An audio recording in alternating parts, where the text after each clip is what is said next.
चलिए पढ़िए, आगे स्टार्ट करो ना मिश्रा। चलिए क्वेश्चन हम लोग 2024 का पढ़ने जा रहे हैं, ठीक है। सामाजिक भूगोल सदैव सामाजिक पक्ष को खाली स्थान पक्ष से एकीकृत करने के लिए प्रतिबद्ध है। तो स्थानीय होगा। सामाजिक भूगोल सदैव सामाजिक पक्ष को स्थानिक पक्ष से एकीकृत करने के लिए प्रतिबद्ध है। सामाजिक भूगोल मानव भूगोल की एक शाखा है जो रोजमर्रा के जीवन और सामाजिक समूहों एक दूसरे के साथ तथा उनके रहने के स्थानों के साथ अंतःक्रिया पर केंद्रित है। सांस्कृतिक पक्ष सांस्कृतिक भूगोल से संबंधित है जो मानव भूगोल की एक प्रमुख शाखा है। सांस्कृतिक भूगोल मानव की संस्कृति को केंद्र बिंदु में रखकर अध्ययन करता है। आर्थिक पक्ष आर्थिक भूगोल की वह शाखा है जिसका केंद्र बिंदु मानव की आर्थिक क्रियाओं जैसे कृषि, उद्योग, पर्यटन तथा सेवाओं आदि पर केंद्रित होता है। जनांकीय का अध्ययन मानव भूगोल की उपशाखा जनसंख्या भूगोल में किया जाता है। इसमें स्वयं मानव की जनसंख्या वितरण, आयु संरचना, घनत्व, वृद्धि, लिंग अनुपात, स्थानांतरण आदि का अध्ययन किया जाता है। क्वेश्चन नंबर 2 है कि बृहद क्षरण के निम्नांकित प्रक्रमों को मंद से तीव्र संचलन के आधार पर व्यवस्थित कीजिए। सबसे पहले होगा मृदा सर्पण, इसके बाद मृदा सर्पण नहीं होगा, पहला होगा मृदा सरकना, सरकना, फिर सर्पण, मृदा सर्पण, फिर हो जाएगा भूपर्वा, लास्ट में पंपर्वा। सब आवाज जोर से बोलते थे ना सभी को। सबसे पहला क्या होगा मृदा सर्पण, दूसरा हो जाएगा मृदा सर्पण, तीसरा हो जाएगा भूपर्वा, चौथा हो जाएगा पंपर्वा। एक बार बिना देखे सबसे पहला मृदा सर्पण, फिर मृदा सर्पण, भूपर्वा, लास्ट में क्या हो जाएगा पंपर्वा। आगे गया क्वेश्चन क्या था, विरस शरण के निम्नलिखित में क्रम मतलब क्षरण का था, ठीक है। मध्य से तीव्र की ओर मतलब सबसे नीम गति से सबसे ज्यादा स्लो कौन करता है, ठीक है। तो सबसे पहला क्या हो जाता था मृदा सरकना, फिर हो जाएगा मृदा सर्पण, भूपर्वा, लास्ट में हो जाएगा पंपर्वा। अगला क्वेश्चन हम पढ़ लेते हैं, ठीक है। निम्नलिखित में से मतलब मिलान एक्सप्लेनेशन ही देखिए, एक्सप्लेनेशन से आपसे शब्द मिला के पूछा। अच्छा एक्सप्लेनेशन इसका हम पढ़ लेते हैं थोड़ा। बोल रहा है विरस शरण को निम्नलिखित प्रक्रम को तीव्र गति से संचालन के आधार पर व्यवस्थित कर निम्नलिखित है। पहला हम क्या पढ़ेंगे मृदा सरकना, फिर मृदा सर्पण, फिर भूपर्वा, लास्ट में पंपर्वा, ठीक है। बोल रहा है मृदा की ऊपरी परत जब जल या वायु द्वारा एक स्थान से दूसरे स्थान पर स्थानांतरित होता है तो इसी मृदा को सरकना कहलाता है। कहने का मतलब क्या है कि वायु के द्वारा, किसके द्वारा, वायु या जल के द्वारा जब मृदा एक स्थान से दूसरे स्थान पर स्थानांतरित अर्थात एक स्थान से दूसरे स्थान जाता है उसी को हम लोग क्या कहते हैं मृदा सरकना कहलाता है, ठीक है। मृदा अपर्दन या तो मृदा अपर्दन उसी को कहते हैं, ठीक है। मृदा सर्पण अधिकांश परिहिमानी क्षेत्र में होता है। किस क्षेत्र में होता है, परिहिमानी क्षेत्र। आगे चलकर फिर क्वेश्चन बन सकते हैं, ऐसा बन सकता है कि मृदा सर्पण किस क्षेत्रों में होता है, परिहिमानी क्षेत्रों में होता है, ठीक है। जब मृदा का कटाव वायु और जल द्वारा हो तो उसे क्या कहते हैं, भूमि प्रवाह कहता है। एक लाइन में याद रख लेना कि जब मृदा का कटाव वायु और जल द्वारा हो, ठीक है, मतलब कटाव जल या वायु द्वारा हो तो उसको क्या कहते हैं, भूमि प्रवाह, ठीक है, या भू प्रवाह कहते हैं। इसे अन्य नाम से भी जाना जाता है जैसे पटेलीय प्रवाह, शीत प्रवाह, पंख प्रवाह, कीचड़ प्रवाह। समझ में आ गया। पंख प्रवाह मृदा के बारीक कणों का समूह है जो जल के साथ मिश्रित होकर के प्रवाहित होती है, ठीक है। क्षरण द्रव्यमान संचालन के रूप में निम्नलिखित प्रकार से वर्गीकृत किया जा सकता है जो निम्नलिखित है। सबसे पहला क्या हो जाएगा, अति तीव्र गति वाला संचालन, ठीक है, इसमें जल की आवश्यकता नहीं होती है। दूसरा क्या हो जाएगा, भूस्खलन, भूमि स्खलन, भूमि स्खलन में सबसे पहला आ जाएगा अवपतन होगा, मलबा स्खलन होगा, मलबा पात होगा, शेलपात होगा, फिर मंद गति वाला संचलन, फिर होगा शैल सर्पण। अच्छा सॉरी यहाँ पे ना 3 कैटेगरी में बांटा है। पहला में बांटा था अति गति वाला में कौन आ जाएगा, ये 3 4 हुआ, ठीक है। दूसरा में मंद गति, फिर लास्ट में पूरा धीरे धीरे चलने वाला, पूरा धीमे वाला क्या हो जाएगा, भूमि प्रवाह, पंख प्रवाह, चादर गोलन। चलिए इतना इंपॉर्टेंट ये नहीं, अगला क्वेश्चन पढ़ लेते हैं। एक तरफ बुक दिया है, सॉरी एक तरफ सिद्धांत दिया और एक तरफ उसके वैज्ञानिक दिया, मतलब भूगोलवेत्ता अर्थात विशेष दिया, ठीक है, विशेषण। पहला हुबर की पुस्तक का नाम क्या था? अधिकतम लाभ का नाम, अधिक पूछ दे कि न्यूनतम लाभ सिद्धांत किसका था? न्यूनतम था वेबर का। न्यूनतम किसका था? वेबर का। अधिकतम किसका था? हुबर का। अधिकतम लाभ सिद्धांत किसका है? वेबर। लॉस का क्या हो जाएगा? बाजार नियंत्रण सिद्धांत। बाजार नियंत्रण सिद्धांत का बाजार नियंत्रण नहीं दिया है। मार्केट एरिया हाँ, यहाँ पे अच्छा इंग्लिश में दिया हुआ है ना, देखो मार्केट एरिया अप्रोच किसका है? लॉस का। मार्केट एरिया अप्रोच लॉस का। फ्रेड का क्या हो जाएगा? व्यवहारिक मैट्रिक्स। व्यवहार परक मैट्रिक्स किसका है? फ्रेड का। और स्मिथ का क्या हो जाएगा? क्षेत्र लागत वक्र सिद्धांत। क्षेत्र लागत वक्र सिद्धांत। एक बार बिना देखे हुबर का क्या था? एक तरफ हम सिद्धांत बता रहे हैं और एक तरफ उसका आत्मिक नाम बताना है। अधिकतम लाभ सिद्धांत हुबर, मतलब मार्केट एरिया अप्रोच लॉस का। व्यवहारिक मैट्रिक्स फ्रेड का। क्षेत्रीय लागत वक्र सिद्धांत स्मिथ का। किसका था ये? स्मिथ का। यहाँ तक कुछ चारों याद हो गया ना? चलिए अगला क्वेश्चन। निम्नलिखित में से संयुक्त राज्य अमेरिका का कौन सा विश्वविद्यालय वर्ष 1950 के आसपास स्थानिक विश्लेषण विज्ञान के रूप में भूगोल सुपरिभाषित सैद्धांतिक पक्ष पर बल देने का चयनित केंद्र नहीं सम्मिलित था? तो कौन नहीं है? United state of university. चलिए एक्सप्लेनेशन बोल रहे हैं। यूनाइटेड स्टेट सॉरी संयुक्त राज्य अमेरिका का यूनाइटेड स्टेट यूनिवर्सिटी वर्ष 1950 के आसपास स्थानिक विश्लेषण विज्ञान के रूप में भूगोल को सम्मिलित नहीं था, जबकि university of Jehovah, university of Wisconsin तथा यूनिवर्सिटी ऑफ वाशिंगटन क्या था? सम्मिलित किया गया था। अमेरिका में भूगोल में मात्रात्मक क्रांति का आरंभ 1950 के दशक में एन बेरी किया था। मार्केटी ब्रांड बेरी और इर्सन महोदय ने किया था, ठीक है। आयोवा विश्वविद्यालय में मार्केटी ने भौगोलिक प्रतिरूप के बीच संगठनों का नियम को स्थापित करने का प्रयास किया। विकिसन विश्वविद्यालय के प्रोफेसर रॉबिन्सन, कौन था? रॉबिन्सन ने मानचित्र की तुलना एवं सांख्यिकीय विधि का विकसित किया। एक लाइन में याद रख लेना, यहाँ से क्या करने वाला है कि मानचित्र की तुलना सांख्यिकीय विधि से करने का काम कौन किया था? रॉबिन्सन किया था। कौन किया था? रॉबिन्सन किया था, ठीक है। उसके बाद क्या बोल रहा है कि ग्रिसिन ने आर्थिक और नगरीय भूगोल के क्षेत्र में वस्तुनिष्ठ वैज्ञानिक अध्ययन पद्धति के आधार पर सिद्धांत परक भूगोल को विकास किया, ठीक है। इसी अच्छा एक क्वेश्चन मेरा है, इधर एक्सप्लेनेशन ज्यादा है। एक क्वेश्चन मेरा विल्सन विश्व यूनिवर्सिटी का मतलब यूनिवर्सिटी का प्रोफेसर कौन थे? जब हम लोग ये क्या पॉपुलेशन ज्योग्राफी में पढ़ रहे थे, कोई था फादर ऑफ पॉपुलेशन किसे बोला जाता है? जेटी त्रिवार्ता।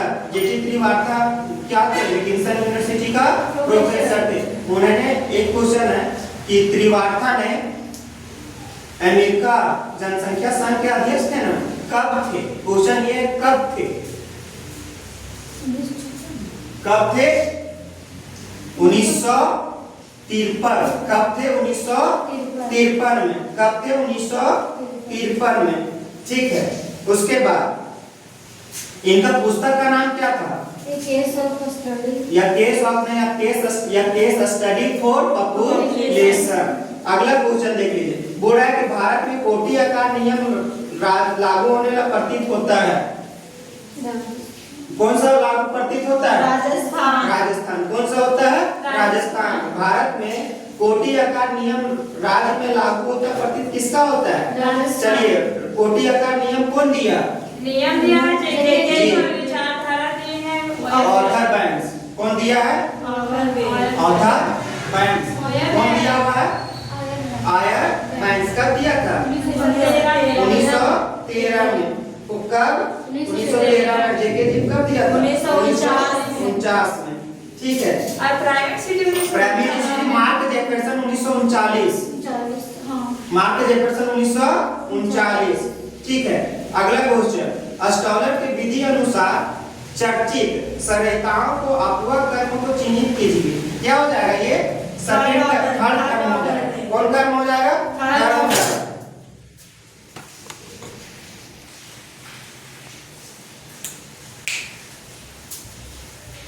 अगला क्वेश्चन 6 नंबर मतलब बोल रहा है अस्टोलर की विधि अनुसार उपयुक्त मतलब क्या होता है चक्रित सरिताओं का अपवाक्रम को चिन्हित कीजिए। किसका ये थर्ड का ठीक है। बोल रहा है इसका बांटा गया फर्स्ट ऑर्डर सेकंड ऑर्डर। हमारे पार्ट है इसका एक्सप्लेनेशन। बोल रहा है कि अस्टोलर की विधि के अनुसार उपयुक्त चक्रित सरिताओं को अपवाह कर्म को तृतीय कर्म चिन्हित करता है ठीक है। उन अस्टोलर ने 1964 में कब 1964 में सरिताओं को कई खंडों में विभक्त किया जिसमें सभी बिना सहायक वाली सरिताओं को प्रथम श्रेणी में बोल रहा है कि वैसा नदी जो बिना किसी सहायक से बहती है उसका कोई भी सहायक नहीं उसको कौन सा श्रेणी में रखा गया प्रथम श्रेणी में अर्थात फर्स्ट ऑर्डर में।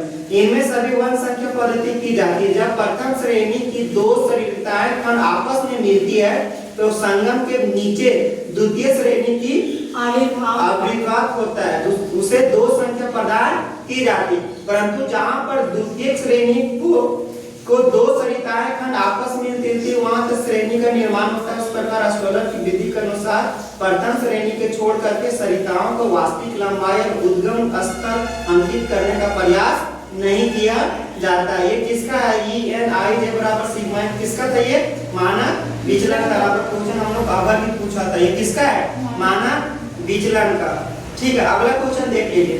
बोल रहा है कि फेफड़े का कैंसर किसके कारण होता है फेफड़े का कैंसर हो जाएगा धूम या कोहरा फेफड़े का कैंसर धूम या कोहरा फेफड़े का कैंसर किसके कारण होगा धूम या कोहरा ठीक है। ब्लैक फुल डेडेज किसके वजह से होगा भूजल में आर्सेनिक की अधिक मात्रा भूजल में आर्सेनिक की अधिक मात्रा।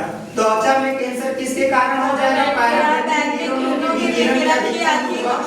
और मिनी माता रोग किसके कारण हो जाएगा मतलब मरकरी पोइजनिंग की वजह से। एक बार बिना देखे मरकरी किस मतलब क्या बोलते हैं फेफड़े किसके कारण फेफड़े में कैंसर ब्लैक फुट रोग ठीक है। त्वचा का कैंसर विकिरण का अधिक और लास्ट में मतलब मिनी माता किसका हो जाएगा चलिए। बोल रहा है अगला क्वेश्चन ठीक है। बोल रहा है दिए गए रेखा चित्र को 9 की पहचान कीजिए। बोल रहा है यहाँ रेखा चित्र 9 में क्या एज सिटी क्या हो जाएगा एज सिटी क्या है ये मेरा एज सिटी ठीक है। चलो अगला क्वेश्चन निरपेक्ष आर्द्रता कल आप किए थे हम लोग थोड़ा सा निरपेक्ष आर्द्रता क्या हो जाएगा ग्राम क्यूबिक घन मीटर ग्राम मीटर पर क्यूब ग्राम हो गया बटा में पर लिख सकते हैं मीटर घन को मतलब क्यूब लिख सकते हैं ना तो इसका मतलब निरपेक्ष आर्द्रता क्या हो जाएगा ग्राम मीटर पर क्यूब और हो जाएगा विशिष्ट में हो जाएगा ग्राम किलोमीटर फिर ग्राम पर किलोग्राम है ना वही ना ग्राम पर किलोग्राम किसका है ये विशिष्ट आर्द्रता है ठीक है। निरपेक्ष आर्द्रता में क्या था ग्राम मीटर क्यूबिक ग्राम पर क्यूबिक मीटर क्यूब हो सकता है। देखो निरपेक्ष में क्या बोलेगी ग्राम पर देखो सबसे पहले देखो किस प्रकार बोलोगे ग्राम पर मीटर क्यूब बटा को पर बोलेंगे मीटर क्यूब घन को क्या बोलेंगे क्यूब तो ग्राम पर मीटर क्यूब किसका ये निरपेक्ष आर्द्रता विशिष्ट आर्द्रता क्या हो जाएगा ग्राम पर किलोग्राम जबकि सापेक्ष आर्द्रता क्या हो जाएगा नीचे सापेक्ष आर्द्रता प्रतिशत क्या हो जाएगा प्रतिशत और मिश्रण में क्या हो जाएगा जल वाष्प का भार बटा शुष्क वायु का भार जलवाष्प का भार बटा शुष्क वायु का भार किसका ये विशिष्ट आर्द्रता इसका ये मिश्रण अनुपात का किसका है मिश्रण अनुपात का। ऐसे भी क्वेश्चन में पकड़ा ही जाएगा अनुपात हमेशा किस फॉर्म में रहता है बटा के फॉर्म में रहता है ठीक है। चलो अगला देखो एक बार इसी को फिर से रिवीजन निरपेक्ष आर्द्रता में क्या बोले थे निरपेक्ष में बताए थे ग्राम पर मीटर क्यूब विशिष्ट में बताए थे ग्राम पर किलोग्राम ठीक है। और सापेक्ष आर्द्रता में क्या बताए थे प्रतिशत और मिश्रण में क्या बताए थे जलवाष्प के कुल भार बटा शुष्क वायु का भार। यहाँ तक कोई दिक्कत नहीं है ना। चलिए अगला क्वेश्चन पढ़ेगा क्वेश्चन कि दूसरा कुछ पढ़ेगी? इसी प्रकार 2-3 बार कुछ पढ़ाते जाइएगा ताकि आराम से रात को चलिए मन तक यानी शब्दों में कोई टॉर्नेडो के संदर्भ में सही कथनों की पहचान कीजिए। ए ऑप्शन, समुद्र में टॉर्नेडो जैसी परिघटना को जलस्तंभ कहा जाता है, तो ये सही है। टॉर्नेडो के विकास को मेसोसाइक्लोन का बनना एक पूर्व आवश्यकता है। जैसे बोल रहे टॉर्नेडो के विकास में मेसोसाइक्लोन का बनना एक पूर्व आवश्यकता है, मतलब टॉर्नेडो का जब विकास होगा तो उससे पहले मेसोसाइक्लोन का बनना जरूरी है, वो बोल रहा है। तीसरा बोल रहा है टॉर्नेडो एक घुमावदार कीपाकार वायु स्तंभ को प्रदर्शित करता है जो कपाशी वर्षा मेघों से नीचे धरातल तक पहुंचती है। जापान विश्व का सर्वाधिक टॉर्नेडो प्रवणता क्षेत्र है, तो डी गलत है भैया। डी गलत, बाकी सब सही है। तो हम इसमें देखेंगे कि ए बी सी सही है, मतलब ये जल स्तंभ वाला तो हम लोग जानते हैं टॉर्नेडो जब जल क्षेत्र में बनेगा तो उसको जल स्तंभ कहेंगे। और टॉर्नेडो के विकास के पूर्व मेसोसाइक्लोन कंडीशन का बनना जरूरी है। फिर टॉर्नेडो एक घुमावदार कीपाकार वायु स्तंभ को प्रदर्शित करता है जो कपासी वर्षा मेघों के नीचे धरातल तक पहुंचता है। टॉर्नेडो अत्यंत भयावह एवं उग्र रूप से घूर्णन करती वायु के स्तंभ होते हैं जिनका ऊपरी भाग कपाशी वर्षा बादलों द्वारा आवृत होता है। ये कीपाकार कपासी वर्षा बादल धरातलीय सतह से वायु का पाइप नुमा पहले स्तंभ कॉलम द्वारा संबद्ध होते हैं। इन्हें समुद्री सतह पर जल स्तंभ का नाम से जाना जाता है। टॉर्नेडो मुख्य रूप से संयुक्त राज्य अमेरिका और ऑस्ट्रेलिया में उत्पन्न होते हैं। टॉर्नेडो के विकास निर्माण में धरातलीय सतह के पास वायु का प्रबल अभिसरण, धरातलीय सतह के ऊपर वायु का व्यापक अपसरण, उपप्लवी वायु राशि मेसोसाइक्लोन का बनना, निचली परत में आर्द्र वायु राशि की स्थिति, ट्रिगर क्रियाविधि और स्थिर तापीय लंबवत संरचना अर्थात ऊंचाई के साथ तापमान में तेजी से परिवर्तन आदि दशाओं का होना आवश्यक है। अतः विकल्प डी सही है, मतलब ए बी सी सही है, डी गलत है। क्योंकि वो बोल रहा था जापान, लेकिन सबसे अधिक टॉर्नेडो आएगा अमेरिका में और उसके बाद ऑस्ट्रेलिया में। निम्नलिखित शहरों को ग्रीष्म ऋतु के दिवालोक की अवधि में अवरोही क्रम में व्यवस्थित करें। इसका कहने का मतलब है ना, सबसे अधिक दिन कहाँ होगा? दिवलोक मतलब दिन का जो अवधि होगा, में लिखा हुआ डे लाइट, जिसका दिन का जो अवधि होगा वो सबसे अधिक कहाँ होगा? तो अधिक से कम की ओर मतलब दर्शाना है। तो सबसे अधिक कहाँ होगा? सबसे अधिक हो जाएगा मेरा मास्को में, फिर शंघाई में, ढाका में, फिर चेन्नई में।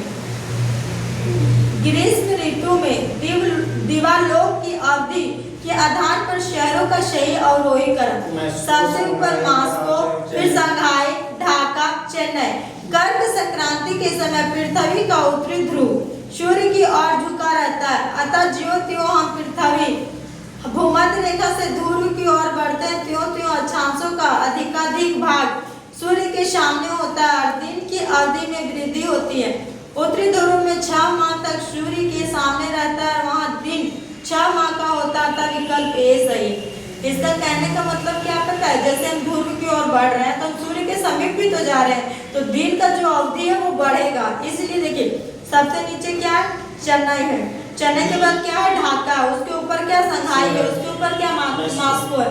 तो हम ध्रुव की ओर जा रहे हैं, तो वही बोल रहा है उत्तरी ध्रुव की ओर सूर्य का झुकाव जो होता है वो बढ़ता है, उसी तरह मतलब दिन भी बढ़ता जाता है। और ध्रुव पर जाने पर 6 महीने के दिन और 6 महीने का रात होता है। इधर समीकरण है और उधर उद्देश्य है। तो इसका H(x(r)(h) किसका है? तो उच्चावच विस्थापन के परिकल्पना हेतु ये फॉर्मूला। फिर F/h minus capital H minus small h वायु चित्र के मापक के परिकलन हेतु H capital H minus small h into dp by p plus dp। इसका हो जाता है वायु चित्र के किसी वस्तु की ऊंचाई की परिकलन हेतु F/d शटर की गति की परिकल्पना के लिए निम्नलिखित से भूपत्रकों को बृहद मापक से लघु मापक के क्रम में व्यवस्थित करें। मतलब बड़ा बोल रहा है तो बड़ा से क्या बोल रहा है बृहद मापक से लघु मापकीय। बड़ा से छोटा। तो सबसे बड़ा यहाँ क्या दिख रहा है? 63 के बाई 7/2, फिर 47D बाई 11, उसके बाद है 55J, उसके बाद है 63। इधर है सूची 1 को सूची 2 से मिलान करिए। इधर क्षेत्रीय संगठन, इधर देश, मतलब देखना है तो सार्क का कहाँ? काठमांडू। तो काठमांडू कहाँ आ जाएगा? नेपाल में। हो गया। आसियान, जकार्ता का इंडोनेशिया। हाँ, तो आसियान का कहाँ है? आसियान हो जाता है इसका इंडोनेशिया। आसियान का हो जाएगा क्योंकि association of south east Asian nation, इसका हम फुल फॉर्म से भी पकड़ेंगे। इसका मुख्यालय जकार्ता में। हाँ, तो इंडोनेशिया। ओपेक ये तेल वाला क्षेत्र है, तो इसका वेनेजुएला हो जाएगा। अब यूरोपीय संघ, ये तो यूरोप में ही हो जाएगा, तो ऑस्ट्रिया। अच्छा पकड़ा गया सर। निम्नांकित में कौन सी भौगोलिक अवधारणा चार्ल्स डार्विन के प्रजातियों की उत्पत्ति ऑरिजिन ऑफ स्पीसीज से प्रेरित है? तो ये है डब्ल्यू डेविस का आवर्धन चक्र। इसको रटना है कि जो डब्ल्यू.एम. डेविस है ना, वो ऑरिजिन ऑफ स्पीसीज से भी प्रभावित है। तो डब्ल्यू.एम. डेविस का आवर्धन चक्र सिद्धांत डार्विन प्रजातियों की उत्पत्ति के विकासवादी विचारधारा से अभिप्रेरित है, जिनका मानना है कि संसार की जड़ एवं चेतन सभी तथ्य समय के साथ साथ परिवर्तनशील और विकासमान होते हैं। डेविस महोदय ने जियोमॉर्फिक साइकिल भू आकृति चक्र शब्द का प्रयोग किया। डेविस की मान्यता थी कि अपवर्तन की प्रक्रिया भूपृष्ठ के उत्थान के समाप्त होने के पश्चात क्रियाशील होती है। उन्होंने बताया कि कोई भी स्थल रूप संरचना प्रक्रम और समय का प्रतिफल है। जैसे क्या है? स्ट्रक्चर, प्रोसेस और टाइम। संरचना, प्रक्रम और समय, ये तीनों चीज को किसका परिणाम बोला? स्थल रूप जो है ये तीनों चीज का परिणाम। जैसे संरचना है, जैसे चट्टान कैसा, उसका प्रोसेस कैसा, फिर टाइम कितना लग रहा है, वही अपना भू-आकृति चक्र में बताया था। मैक्सिको के प्रशांत महासागरीय तट पर भूकंपीय प्लेट की प्रतिष्ठन सीमा संबंधित है। मतलब मैक्सिको पर क्या? तो नाजका प्लेट नहीं, कोकोस प्लेट। नीचे एक्सप्रेशन कोकोस प्लेट है। मैक्सिको के प्रशांत महासागरीय तट भूकंप प्लेट के प्रतिष्ठान सीमा से संबंधित है। तो कौन सा है? Cocos plate. मैक्सिको के प्रशांत महासागरीय तट पर भूकंप कोकोस प्लेट के प्रतिष्ठान सीमा से संबंधित है। नाजका प्लेट दक्षिण अमेरिका के पश्चिम तट पर अवस्थित है। जुआन डी फूफा भी एक छोटी प्लेट है जो कैस्कोडिया सबडक्शन जोन में उत्तरी अमेरिका के पश्चिम भाग में अवस्थित है। उत्तरी अटलांटिक कटक के मध्य अटलांटिक कटक का उत्तरी भाग, जिसे डॉल्फिन रिज कहते हैं, जो मध्य अटलांटिक कटक है उसका उत्तरी भाग को कौन सा कटक बोलते हैं? तो डॉल्फिन कटक। और दक्षिणी भाग को चैलेंजर कटक। निम्नलिखित कागज उद्योग केंद्रों को उत्तर से दक्षिण क्रम में व्यवस्थित करें। मतलब उत्तर में कौन है, दक्षिण में कौन है?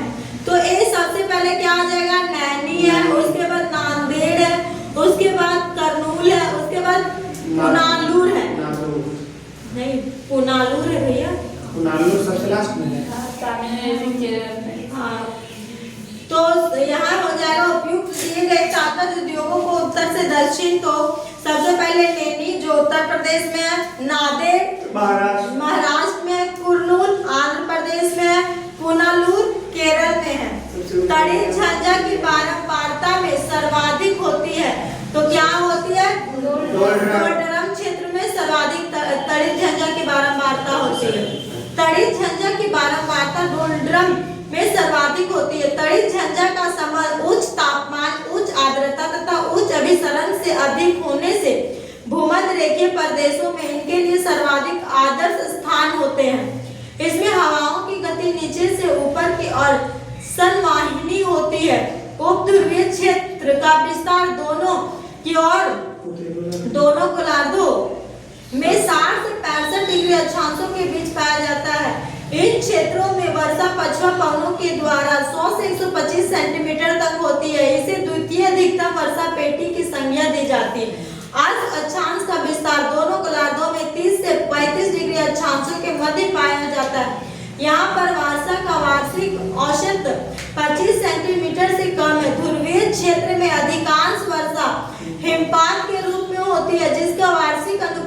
25 सेंटीमीटर से भी कम है। डेविस और पेंक के भू आकृतिक चक्रों के संदर्भ में सही कथनों को पहचानिए। डेविस ने नदी प्रक्रम के आपर्दन चक्र को आपर्दन का सामान्य आपर्दन चक्र माना है, तो ये सही है। डेविस ने गिलबर्ट द्वारा प्रस्तावित आधार तल और पावले द्वारा प्रतिपादित प्रवणिता सरिता की संकल्पना का प्रयोग किया तथा उत्विकासी पैराडाइम को लागू किया। तो ये गलत है, क्योंकि ये बोल रहा है गिलबर्ट का वो सरिता संकल्पना है और जो आधार तल है वो पावले का है, लेकिन ये उल्टा कर दिया।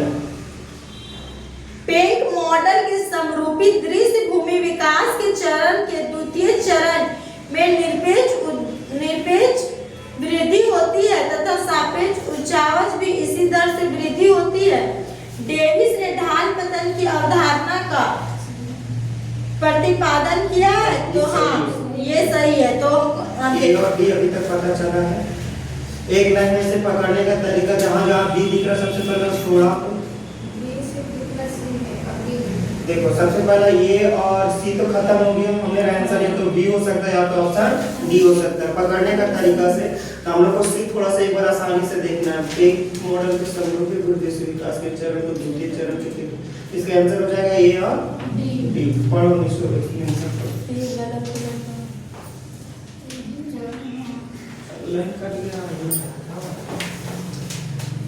डेविस और पेंक के भू आकृति चक्रों के संदर्भ में निम्नलिखित कथन सही है। डेविस ने नदी प्रक्रम के आपर्दन चक्र को आपर्दन का सामान्य चक्र माना। डेविस ने ढाल पतन की अवधारणा का प्रयोग किया। पेंक मॉडल के समरूपी दृश्य भूमि विकास के द्वितीय चरण में निरपेक्ष ऊंचाई में वृद्धि नहीं होती है, ना ही सापेक्ष ऊंचावच में वृद्धि, क्योंकि शिखर के पतन और उत्थान की दरें बराबर होती है। डेविस ने गिलबर्ट द्वारा प्रस्तावित आधार तल और पावले द्वारा प्रतिपादित प्रवणिता सरिता की संकल्पना का प्रयोग उत्विकास पैराडाइम को लागू करने के लिए नहीं किया था। पावले ने 1875 में आधार तल की अपनी संकल्पना का प्रतिपादन किया।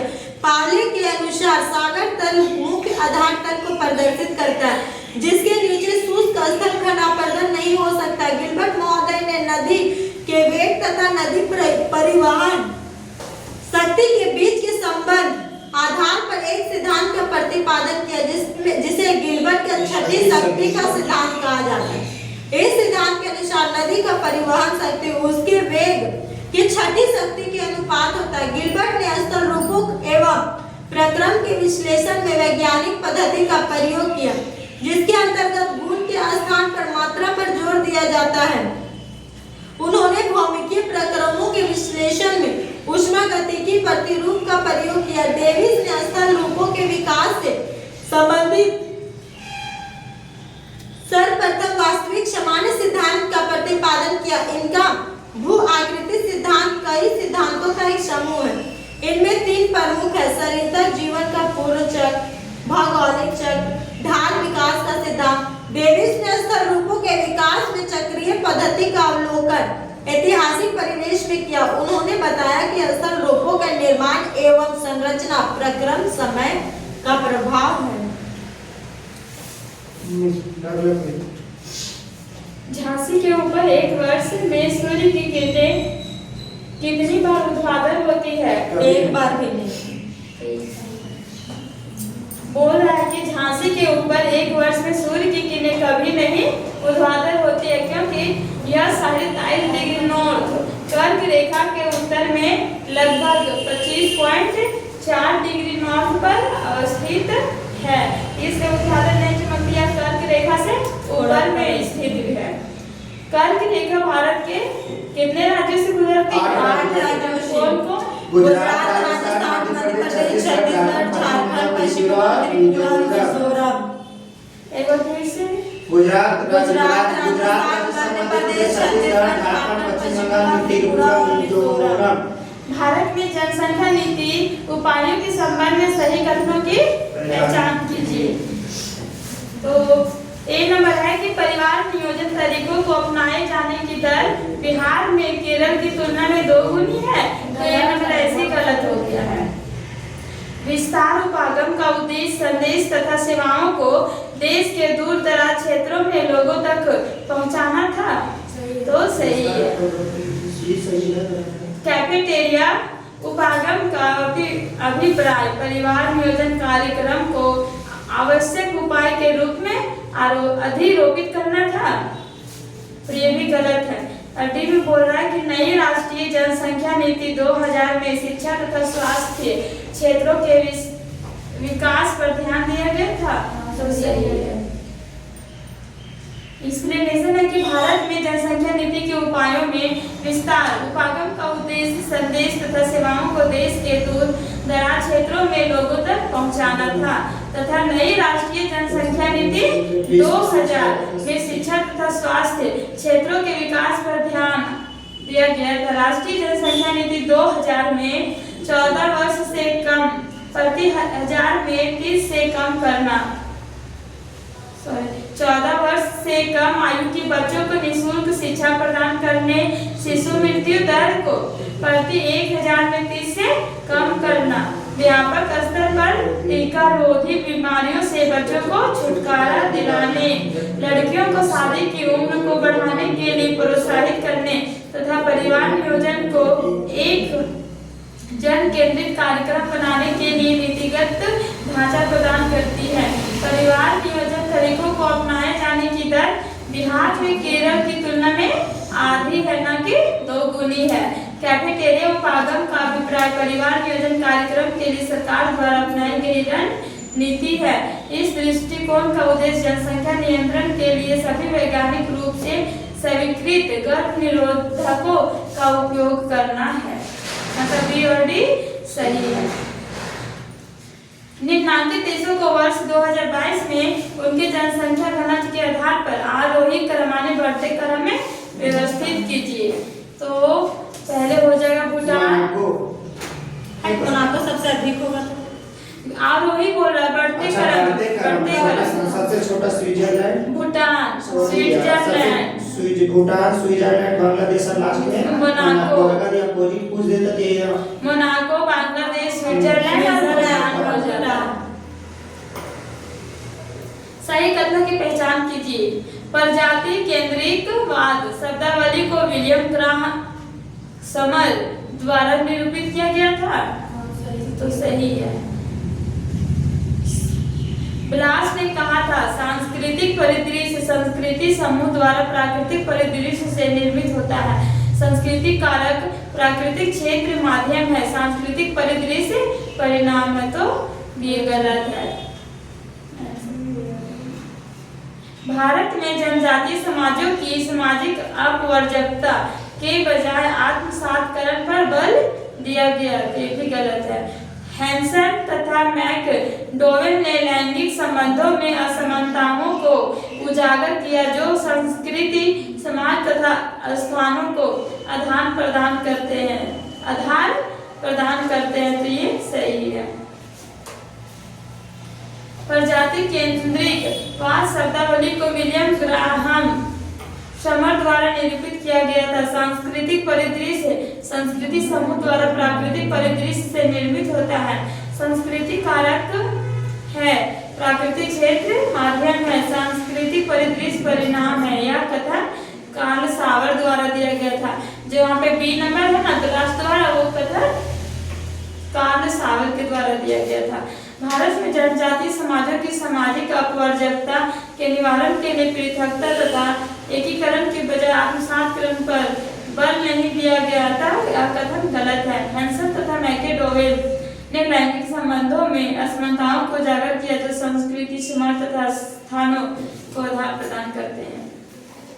वैश्विक स्तर पर औसत वार्षिक वर्षा लगभग कितना सेंटीमीटर होता है?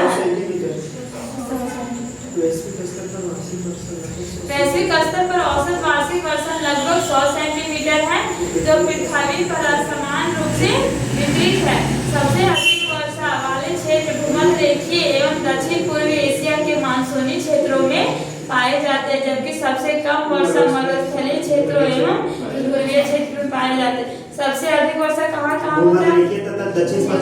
दक्षिण पूर्वी एशिया के मानसूनी तथा भूमध्य रेखा और सबसे कम मरुस्थलीय क्षेत्रों एवं ध्रुवीय क्षेत्रों में।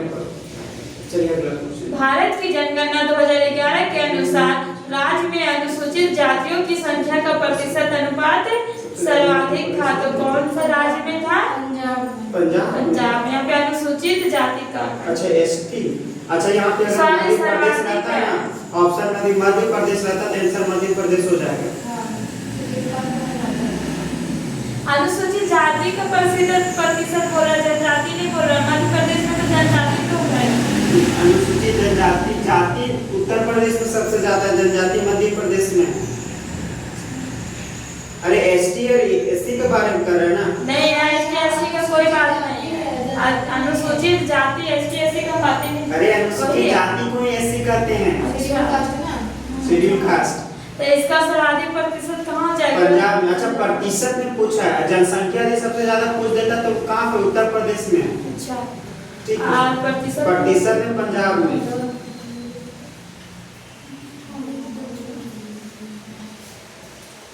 चलिए 27 है कि उत्तरोत्तर पोषण स्तरों में ऊर्जा ह्रास परिघटना अनुमानता होने का नियम है कितना? 10%। दिया कौन है? लीड माइट ने 1935 दे रहा है। उत्तरोत्तर पोषण स्तरों में ऊर्जा ह्रास परिघटना अनुमानता 10% होने का नियम है। 10% का नियम लेमन लिंडमैन द्वारा 1942 में दिया गया। इस नियम के अनुसार केवल 10% ऊर्जा एक कोषीय स्तर से दूसरे कोषीय स्तर में स्थानांतरित होती है, बाकी वातावरण में लुप्त हो जाती है। पारिस्थितिकी तंत्र में ऊर्जा का स्थानांतरण तथा प्रवाह एक विषय होता है तथा उसका चक्रण एवं पुनर्चक्रण नहीं होता। ऊर्जा प्रवाह का क्रम इस प्रकार है। ऊर्जा प्रवाह एक विषय होता है, जबकि जो खाद है ना वो क्या होता है? बहुचक्रीय होता है। ये क्वेश्चन आगे पढ़िए तो कहीं पे पूछा था। उन कथनों की पहचान करें जो सही नहीं है। सदिश वेक्टर मॉडल के मानचित्रित उत्पादन की गुणवत्ता अत्यधिक खराब है। रेखापुंज रास्टर डेटा सेट प्रायः ऊपरी बाएं कोने से उद्गमित होते हैं। सही नहीं। देखिए वेक्टर डाटा होता है ना, अत्यधिक खराब नहीं होता। रास्टर डाटा खराब हो सकता है, वेक्टर डाटा एक्यूरेट डाटा बदलाता है। ऑप्शन नंबर पहला गलत हो जाता है। सही है। अरे यहाँ पे क्वेश्चन पूछा कौन सा सही नहीं है, गलत है, सो पूछ रहा है। नहीं वाला थोड़ा सा ध्यान दीजिए कीजिए आप लोग। ठीक है, जो वेक्टर मॉडल है मानचित्र को सबसे क्या करता है? एकदम फैक्ट, एकदम पंक्चुअल चीज बतलाता है, एकदम 100% एक्यूरेट आंसर बतलाता है। कौन? Vector data. Raster data set usually to get बोल रहा है कि रेखापुंज रास्टर डाटा सेट ऊपरी बाएं कोनों को एकदम, हाँ हम लोग कभी किसी भी क्षेत्र का भी लेना रहता है मैंने तो रास्टर डाटा का प्रयोग करते हैं। तो मेरा 3 नंबर क्या है? सही है। Vector model is less compact, बोला सदिश राशि कम। हाँ ये भी सही है, मतलब ये और बी और सी सही है, बाकी डी क्या है? गलत है। अगला क्वेश्चन पढ़िए डायरेक्ट। बोला वैश्विक औसत समुद्र तल में वृद्धि के कारण हो रहा है, तो समुद्रों के तापीय प्रसार। वैश्विक औसत समुद्र तल में वृद्धि समुद्रों के तापीय प्रसार के कारण हो रही है। समुद्र तल में वृद्धि मुख्य रूप से ग्लोबल वार्मिंग से संबंधित है। ग्लोबल वार्मिंग के कारण ध्रुवीय क्षेत्रों के बर्फ और ग्लेशियर के पिघलने से समुद्र के तल में उठान और प्रसार होगा, जिस कारण समुद्र के तटीय क्षेत्रों में स्थित द्वीपों का भविष्य में डूब जाने का खतरा है। यह सजीवों के लिए निम्नलिखित प्रकार से हानिकारक होती है, जैसे चर्म कैंसर, कार्निया, सोथो, डीएनए संरचना में बदलाव तथा मनुष्य की प्रतिरोधक क्षमता में कमी का होना आदि। ओजोन क्षरण के लिए उत्तरदायी प्रमुख गैसों में chlorofluorocarbon, nitrogen oxide, sulphate, aerosol, methyl chloroform आदि प्रमुख है। किसी भी वस्तु की सतह पर पहुंचने वाले विकिरण ऊर्जा के जितने भाग का वापस परावर्तन हो जाता है उसे एल्बिडो या प्रत्यावर्तीता कहते हैं। परवाल विरंजन का सामान्य अर्थ होता है शैवाल का श्वेत रंग होने से प्रकाश संश्लेषण ना होने के कारण शैवाल का मर जाता है। भूमंडलीय ताप वृद्धि परवाल विरंजन का मुख्य कारण है। 30 नंबर है कि स्थानिक अंतरक्रिया मॉडल में उद्गम स्थल और गंतव्य स्थल स्थल के मध्य पृथक्करण के लक्षणों को निम्नलिखित में से किस शब्दावली से निरूपित किया जाता है? उद्गम और क्या बोलते हैं, गंतव्य का बोल रहा है, तो SIG। स्थानिक अंतर क्रिया मॉडल में उद्गम स्थल और गंतव्य स्थल के मध्य पृथक्करण के लक्षणों को SIJ शब्दावली द्वारा निरूपित किया जाता है। इसे परिवहन घर्षण, दूरी का घर्षण या प्रतिबाधा के रूप में भी जाना जाता है। इन विशेषताओं को व्यक्त करने के लिए अक्सर इस्तेमाल किए जाने वाले चर दूरी, परिवहन लागत या यात्रा समय है।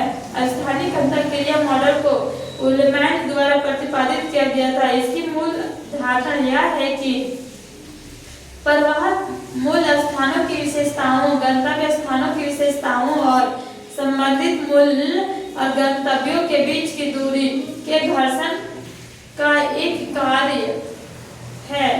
स्थानिक अंतर क्रिया मॉडल का सामान्य सूत्रीकरण इस प्रकार है: TIJ बराबर F VIWJ SIJ। इसको क्या कहेंगे? क्वेश्चन समझ में नहीं आता है। अच्छा, 1 से 30 नंबर क्वेश्चन तक फिर से रैंडमली एक बार फास्ट रिवीजन कर लीजिए पहले। 1 से 30 तक फास्ट फिर से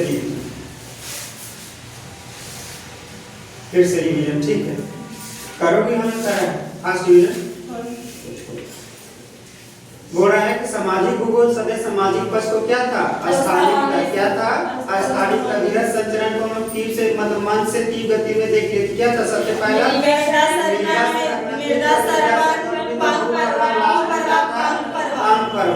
ठीक है, चलिए बताएं, फिर बताएं हुबर का क्या था? हुबर का अधिकतम मास, लॉस का था, मार्केट ट्रेड का था, व्यवहारिक मैट्रिक्स और लास्ट स्मिथ का क्या था? क्षेत्र लागत वक्र सिद्धांत। ठीक है, 1950 में संयुक्त राज्य अमेरिका के आसपास कौन सा विश्व यूनिवर्सिटी में? United state of university. कौन था? United state of university. Bharat में रैंक साइज रूल का नियम किससे प्रतीत हुआ है? राजस्थान। रैंक साइज रूल दिया कौन है? जेके जी। और इसका क्या बोलते हैं? संकल्पना दिया ओयरबैक ने। ओयरबैक का 1913 में। प्रिमिटिव प्राइमेटिसिटी कौन दिया? 1940। सन नगर की संकल्पना किसने दिया? पैट्रिक गेडे। नगरीयोपांत शब्द कौन दिया? नगरीयोपांत, ग्रामीण नगरीयोपांत टीएल स्मिथ। कौन दिया? TL Smith. जबकि व्याख्या कौन किया था? ठीक है, बर्लिन माध्यिका 1937। फिर बता दे महानगर की संकल्पना किसने दिया था? विराटनगर की संकल्पना? हाँ, विराटनगर की संकल्पना जीन और मैन। पहले वो पॉलिस है भैया, उसी को बोलते हैं, हिंदी उसी को बोलते हैं विराटनगर। उसको मामा नहीं, विराटनगर बोलते हैं। दिया कौन है? Gene Gottmann. किस मतलब सबसे पहला मेगालोपोलिस कौन था? विश्व का सबसे पहला मेगालोपोलिस? लंदन। रॉकफॉल थ्योरी और बॉडी पैराडॉक्स क्या था? आर्थिक क्षेत्र, जबकि भौगोलिक क्षेत्र अगला क्वेश्चन। ठीक है, सापेक्ष आर्द्रता परसेंटेज, निरपेक्ष आर्द्रता ग्राम पर मीटर क्यूब, और विशिष्ट में क्या था? ग्राम पर किलोग्राम, और क्या था वो? मिश्रण अनुपात का जल वाष्प का भार बटा शुष्क वायु का भार। त्वचा कैंसर प्राइमरी से फेफड़े का कैंसर, धूम या कोहरा से, मिनी मात्रा रोग, मरकरी पॉइजनिंग से, और क्या क्या था? ब्लैक फूड रोग किससे होता था? भूजल की औसनिक उपस्थिति। मतलब ये क्या था? चलिए अगला क्वेश्चन था, रेखा के नाम में क्या दर्शाया गया था? चलिए बता दीजिए, क्रिस्टोलर ने क्या दिया था? सेंट्रिक जॉन थ्योरी बर्गेस दिया था। सेंट्रिक मतलब प्लेस दिया था क्रिस्टोलर, और जॉन दिया था बर्गेस महोदय।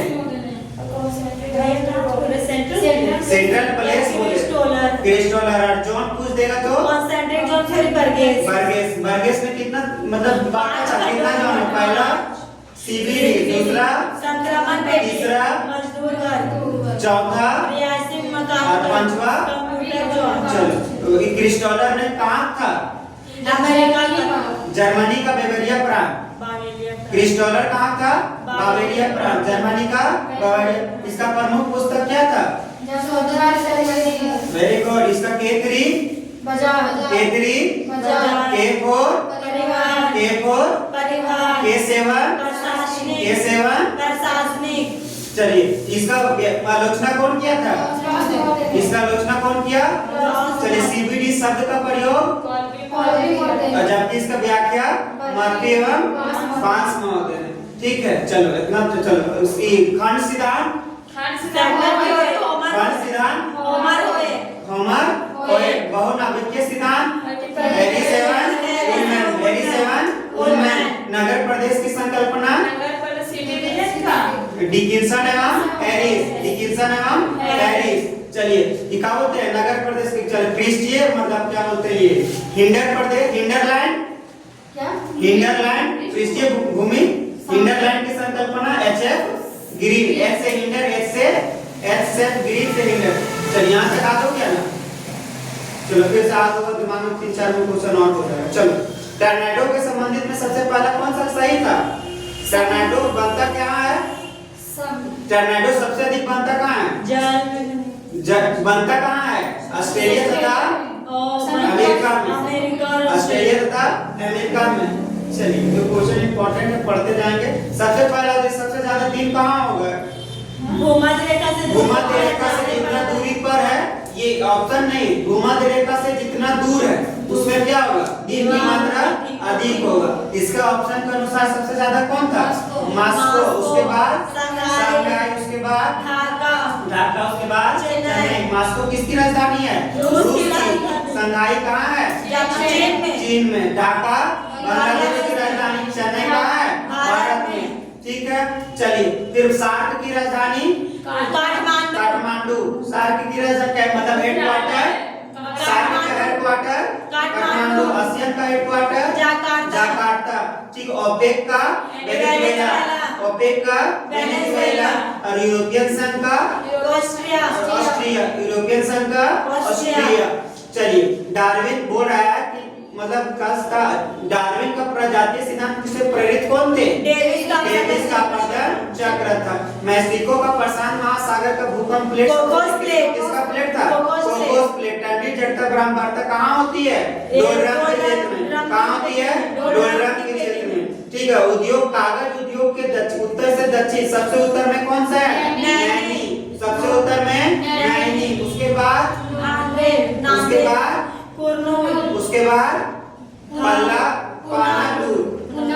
पुन्नालू। चलिए अगला क्वेश्चन बोल रहा है कि झांसी के ऊपर में एक वर्ष में सूर्य का किरण लगभग कितनी बार पड़ती है? एक बार भी नहीं। चलिए जनसंख्या बोल रहा है कि 2022 के अनेक जनसंख्या घनत्व का दर अवरोही क्रम बताइए। अवरोही क्रम पूछ रहा है तो मतलब छोटा से बड़ा। सबसे छोटा भूटान, उसके बाद स्विट्जरलैंड, उसके बाद बांग्लादेश, उसके बाद मोनाको। अधिक पूछ दे अपोजिट में तो मोनाको, बांग्लादेश, स्विट्जरलैंड, भूटान। ठीक है। चलिए अगला क्वेश्चन क्या था कि राज्य में तो भारत के 2011 के जनगणना के अनुसार प्रतिशत में SC सबसे ज्यादा कहाँ है? राजस्थान। पंजाब में। परसेंटेज में क्या हो जाएगा? पंजाब। और अधिक पॉपुलेशन को उत्तर प्रदेश। मध्य प्रदेश में ST है। ठीक है। चलिए अगला बोल रहा है कि मतलब ऊर्जा का कितना परसेंट होता है? 10%। कितना परसेंट? 10%। दिया कौन है? कब दिया? 1942 में। कब दिया? 1942 में। ठीक है। प्रथम बताइए। चलो नहीं सुनो या कल पुरानी पढ़ो। कौन क्वेश्चन? 31 से फिर से रिवाइज करो। मिर्डल के मॉडल के संबंध में सही कथन को पहचान करें। उसमें संचयी कार्योत्पादन सिद्धांत दिया है तो सही है। कुछ पृथ्वी केंद्र तीव्र गति से विकसित होते हैं तथा शोषण पंपों के रूप में कार्य करते हैं। ये क्या है? ये भी सही है। वृद्धि केंद्र के आसपास के क्षेत्र में विकास के प्रसार को प्रसधावन प्रभाव कहा जाता है। वृद्धि केंद्र के आसपास के क्षेत्रों में सभी सक्रिय तत्वों को खींचने के प्रेरित उपरितल अवस्था कहा जाता है। देखो भैया लेके पकड़ सकते थे, संचयी मॉडल जो दिया है वो मीडियम में दिया है, बस इतने से पकड़ सकते थे, बस बाद बाकी अन्य कुछ नहीं जानते थे। एक में एक ही ये दिया था, बाद बाकी सब में ये कहूँ दिया ही नहीं, बाद बाकी ऐसे सब कहा जाता कर जा रहा संचयी कार्य सिद्धांत का विकास कार्य गुंजाल मीडियम में 1957 में किया था। यह सिद्धांत विभिन्न देशों के मध्य और एक ही देश के विभिन्न प्रदेश के मध्य पाए जाने वाले आर्थिक विकास में क्षेत्रीय भिन्नताओं का निर्धारण करने का प्रयत्न करता है। कुछ वृद्धि के केंद्र तीव्र गति से विकसित होते हैं तथा शोषण तंत्रों के रूप में कार्य करते हैं। मीडियाल के अनुसार बाजार शक्तियाँ अंतर्प्रादेशिक भिन्नताओं को और अधिक गहरा कर देती है। इसके परिणाम स्वरूप संपन्न प्रदेश और अधिक संपन्न धनी होते जाते हैं और विपन्न तथा निर्धन प्रदेश और अधिक निर्धन होते जाते हैं। पृष्ठ प्रक्षालन प्रभाव का आशय संपन्न प्रदेश से उत्पन्न होने वाली उन शक्तियों से है जो अभावग्रस्त पिछड़े क्षेत्रों में विकास को हतोत्साहित करती है। पृष्ठ प्रक्षालन की उत्पत्ति तब होती है जब प्रतिकूल प्रभावों का प्रभुत्व होता है और परिधीय समुदाय में आर्थिक क्रियाओं के स्तर में गिरावट आती है। संचयी कर्मकाल सिद्धांत में मिडाल ने उल्लेख किया है कि निम्नलिखित दो प्रभाव द्वारा प्रगतिशील प्रदेशों में होने वाले विकास पिछड़े प्रदेशों में विकास को प्रभावित करता है। पहला हो जाएगा प्रसारी या फैलाव प्रदेश स्प्लिट इफेक्ट। दूसरा हो जाएगा पृष्ठ प्रक्षालन धोबन प्रभाव ब्लैक बैकवाश इफेक्ट। अतः विकल्प ए सही है। 32 नंबर क्वेश्चन, अक्षीय तल की स्थिति के स्थान के आधार पर निम्नलिखित वर्णों को 36 में ऊर्ध्वाधर कर्म को व्यवस्थित कीजिए। तो सबसे पहले हो जाएगा परिवलन, उसके बाद हो जाएगा असमित वलन, उसके बाद हो जाएगा नहीं, परिवलन के बाद है प्रतिवलन। परिवलन, उसके बाद हो जाएगा प्रतिवलन, फिर असमित, प्रतिवलन, उसके बाद असमित वलन, उसके बाद समित वलन। अक्षीय तल की स्थिति के आधार पर वलनों को 36 से ऊर्ध्वाधर क्रम में निम्नलिखित है। परिवलन, प्रतिवलन, असमित वलन, फिर समित वलन। समित वलन में दोनों भुजाओं का झुकाव बराबर होता है या खुला वलन होता है। असमित वलन में दोनों भुजाओं में असमान पाई जाती है। एक भुजा साधारण झुकाव वाली होती है जिसकी ढाल क्रमशः होता है, जबकि दूसरी भुजा छोटी होती है और इसका झुकाव अधिक होता है। परिवलन शयान वलन में जब क्षैतिज संचलन अत्यधिक तीव्र होता है तो अत्यधिक संपीड़न के कारण इतना अधिक वलन हो जाता है जिससे वलन की दोनों भुजाएं परस्पर समानांतर होती हुई क्षैतिज दिशा में घूम जाती है। प्रतिवलन में अत्यधिक संपीड़न के कारण जब वलन एक भुजा दूसरे भुजा पर उलट जाती है तो उसे प्रतिवलन कहते हैं। जिस प्रकार के वलन की भुजाएं क्षैतिज अवस्था में नहीं होती अतः विकल्प सी सही है। प्रायद्वीपीय भारत की निम्नलिखित पर्वतीय श्रेणियों में सबसे ऊंची चोटी किसकी है? तो पश्चिमी घाट की। ऑप्शन के अनुसार का परिणाम होगा पश्चिमी घाट की सबसे ऊंची चोटी कौन है? पश्चिमी घाट की सबसे ऊंची चोटी क्या चीज? पश्चिमी घाट की सबसे अन्नामुडी, पश्चिमी घाट की सबसे ऊंची चोटी अन्नामुडी। विंध्य श्रेणी की सबसे ऊंची चोटी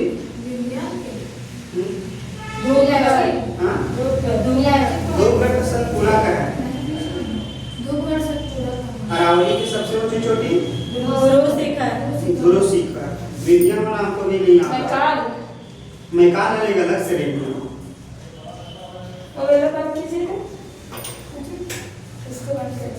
घंटा हो गया बंद इसलिए झूठ रहे हैं ना, हम अगर गलती से आप अपलोड कीजिए उसके कैसे मुझको